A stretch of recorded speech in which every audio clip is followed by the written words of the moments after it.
Hi hello வணக்கங்க. இன்னைக்கு வந்து நீட் பயாலஜியில் ஒரு கொஸ்டின் பார்க்க போகிறோம். ஏன்னா நீட் எக்ஸாம் பக்கத்தில் வந்துருச்சு பார்த்தீங்களா. அதில் ரொம்ப ரொம்ப முக்கியமான டாபிக் வந்து டிஎன்ஏ ரிலேட்டடாக டிரான்ஸ்கிரிப்ஷன்லேருந்து கொஸ்டின் கேட்பாங்க. சரியா? அப்போவும் மோஸ்ட்லி கொஸ்டின்ஸ் எப்படி இருக்குன்னா, ஒரு டெம்ப்ளேட் ஸ்டாண்டு கொடுத்துட்டு காம்ப்ளிமெண்டரி ஸ்டாண்டு இல்லைனா எம்ஆர்என்ஏ ஸ்டாண்டு கண்டுபிடிக்க சொல்லுவாங்க. அப்படின்னா இப்போ டிஎன்ஏ வந்து என்னது டபுள் ஸ்டாண்டர்டாக இருக்கும். சரியா?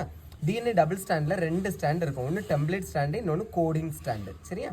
அப்போ கொஸ்டினில் டெம்ப்ளேட் கொடுத்துருக்காங்களா கோடிங் கொடுத்துருக்காங்களாங்கிறத நீங்கள் ஃபஸ்ட்டு கண்டுபிடிக்கணும்.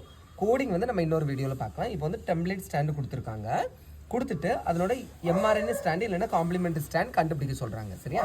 அதுக்கு முன்னாடி உங்களுக்கு என்ன தெரியும்னா, டிஎன்ஏ ஆர்என்ஏன்னா என்னன்னு தெரியணும். டிஎன்ஏனா டபுள் ஸ்டாண்ட் இருக்கும் பார்த்தீங்களா. ஆர்என்ஏல என்னது சிங்கிள் ஸ்டாண்ட். இந்த டிஎன்ஏ டிரான்ஸ்கிரிப்ஷன் நடந்து நான் பிரிஞ்சு வருது பார்த்தீங்களா, இதை தான் என்ன சொல்லுவாங்கன்னா எம்ஆர்என்ஏ ஸ்டாண்ட் சொல்லுவாங்க. அப்போ இதில் எது சேஞ்ச் ஆகும்னு பார்த்தீங்கன்னா காம்ப்ளிமெண்டரி பேஸ் பேர்ஸ் வந்து சேஞ்ச் ஆகும்.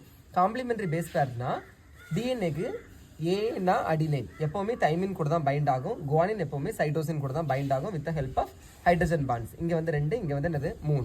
அதே ஆர்என்ஏல பார்த்துட்டிங்கன்னா அடினைனுக்கு பதிலாக என்ன இருப்பாங்க, யூராசில் இருப்பாங்க. அது மட்டும் தான் நீங்கள் மாற்றணும். இப்போ டெம்ப்ளேட் ஸ்டாண்டு கொடுத்துட்டாங்க. சரியா? நம்ம என்ன எம்ஆர்என்ஏ இல்லைன்னா காம்ப்ளிமெண்டரி ஸ்டாண்ட் என்னன்னு கண்டுபிடிக்கலாமா? ஏ. இது வந்து எதில் உள்ளது கொடுத்துருக்காங்க, டிஎன்ஏல உள்ளது. அப்போ அது பிரிஞ்சு வர்றது தான் ஆர்என்ஏ. அப்போ இங்கே சிங்கிள் ஸ்டாண்டு தான் இருக்கும். சிங்கிள் ஸ்டாண்டாக இருந்தால் என்னது ஆர்என்ஏ. அப்போ ஏக்கு பதிலாக என்ன இருப்பாங்க, யூ இருப்பாங்க. ஜிக்கு பதிலாக சி இருப்பாங்க. சிக்கு பதிலாக ஜி இருப்பாங்க. ஜிக்கு பதிலாக சி. டிக்கு பதிலாக என்ன இருப்பாங்க, ஏ இருப்பாங்க. ஏக்கு பதிலாக மட்டும்தான் யூராசில் இருப்பாங்க.